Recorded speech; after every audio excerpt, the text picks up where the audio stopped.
சாலிஹான பெண் வேண்டும் என்று விரும்பக்கூடிய வாலிபர்களே, முதலில் நீங்கள் சாலிஹான ஆணாக நீங்கள் மாறுங்கள். லா இலாஹ இல்லல்லாஹ். தொழுகையுடைய பெண்ணாக இன்று சில வாலிபர்கள் தேடுகிறார்கள், அல்ஹம்துலில்லாஹ். ஆனா அந்த வாலிபனை திரும்பி பாருங்கள், உன்னிடத்தில் தொழுகை உண்டா? ஆலிமா படித்த பெண்ணாக வேண்டும் என்று தேடுகிறார்கள். வாலிபனை, உன்னிடத்திலே மார்க்கம் உண்டா? நீ குற்றம் இல்லாத தூய்மையான எந்த ஆணிடத்திலும் பழக்கம் இல்லாத ஒரு பெண் வேண்டும், பேஸ்புக்கிலே பெண்களை தவிர வேறு யாரையும் வைத்திருக்காத ஒரு பெண் வேண்டும் என்று தேடுகிறாய். லா இலாஹ இல்லல்லாஹ். வாலிபனை, நீ அதை செயல்படுத்துகிறாயா? நீ சுத்தமாக இல்லை என்றால் உன்னிடத்திலே அல்லாஹ் சுத்தத்தை கொண்டு வந்து சேர்க்க மாட்டான்.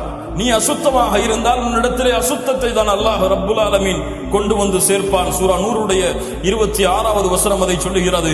அல் ஹபீஸாத்து லில் ஹபீஸீன் வல் ஹபீஸூன லில் ஹபீஸாத் வத் தய்யிபாத்து லித் தய்யிபீன் வத் தய்யிபூன லித் தய்யிபாத். சுத்தமானவர்களுக்கு சுத்தமான பெண்கள் தான், சுத்தமான பெண்களுக்கு சுத்தமான ஆண்கள் தான், அசுத்தமான பெண்களுக்கு அசுத்தமான ஆண்கள் தான், அசுத்தமான ஆண்களுக்கு அசுத்தமான பெண்கள் தான்.